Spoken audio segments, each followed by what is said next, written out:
This is banana pudding made from eggs. It has over 50 grams of protein, no banana, and no eggy taste. So if you are trying to hit your protein goals without choking down another piece of chicken, this recipe's for you. You can also pair it with my protein banana cookies for an extra punch. Yes, it is hard-boiled eggs, but before you click off this video, there is 0 egg taste. I took a simple idea from Maria Emmerich with her egg pudding and turned it into a high-protein dessert with over 50 grams of protein. This is perfect if you are keto, bariatric, or just tired of forcing down the meat to hit your protein goals. And I even made cookies for it, made out of protein. We're gonna start with hard-boiled eggs. You're gonna do 3 large or 4 medium. Trust me on this. And this is how we are going to get over 50 grams of protein without changing the taste. This is what's going to change it into banana pudding without the bananas. We're going to do some allulose for sweetness, 2 to 3 tablespoons depending on your taste. A tablespoon of butter is also going to help with the taste. And for an extra creamy vibe, cream cheese. And a pinch of salt to bring out the sweetness. I am going to use heavy cream as my liquid, but you can use almond milk if you want. You are going to want this completely smooth. This is where most people go wrong. So crank up your blenders and let it whirl. You're going to blend it up, open it up, make sure all the sides are scraped so you don't have any of that protein left behind, and then taste it. If it needs a little bit more extract, add it. If it is too thick, add some water. Too thin, add a little bit more cream cheese. You want a little sweetener, adjust the sweetness at this point. Then you're gonna let it sit for a few minutes and re-blend it. So if you open this up and you get instantly a whiff of eggs, do not worry. What you're gonna do is we are going to put this in the fridge and we are going to let this sit. So the longer it sits in the fridge, overnight is best. That will go away. All right, y'all, so banana pudding is not banana pudding without cookies. So yes, we are making those too, and we're making them out of protein. So 1 egg to a half a cup of Equip Prime protein powder. I cannot say that. Equip Prime protein powder. All right, so we got that going on. Now, if you want it a little bit sweeter, you can do some sweetener. I'm gonna put a little bit of allulose, 1 tablespoon.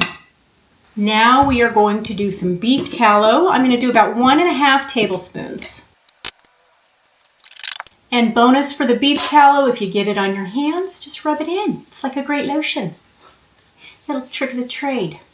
All right, so we already have vanilla in our Equip Prime protein powder. So I want it a little banana-y because we're making banana pudding. So I'm just gonna do a little bit. So I'm gonna do a half a teaspoon of banana extract. And look how thick that is. She's a thick girl. This is not your normal extract, y'all. This is the good stuff. It is Lorenz. It is replaceable 1-for-1 for extracts. So I do have heavy cream if we need that, but we're gonna go ahead and mix it up first and see how it looks. So before I add any heavy cream, I'm just gonna look at this and see if I think it needs to be any thinner. And I don't think it does. It's pretty thick in there. So that is what we want, is a thick batter. We're gonna bake this on parchment paper so we don't have to worry about grease in our cookie sheet. And I'm just gonna put these by little spoonfuls on here and we will go from there. This almost has a feel of caramel to it. All right, so we're gonna stick these in the oven, slow and low. That is the tempo. All right. That's my Beastie Boys reference. Anyways, we're gonna put these in the oven low at 300 degrees. Cook them for about 18 minutes. I will put the exact time and measurements down below. I may adjust, but I started baking these cookies at 280 degrees and I baked them for 10 minutes and I started checking them at that point. You don't want them to go too long, otherwise they will get too dark due to the allulose in them. So at that 10-minute point, what you can do is just lightly tap them on the top.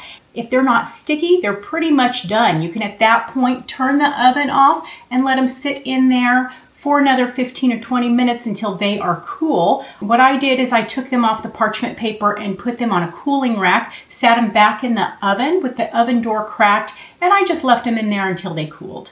And they are crispy on the outside and chewy on the inside. Can you hear that? Crispy on the outside, chewy on the inside, and perfect for dipping in our banana pudding. Now, I have this big mamma jamma right here. I did this one in the microwave. What I did is I put this in the microwave for 30 seconds, the first round. At that point, I did 10-second increments until it was crispy and to my liking.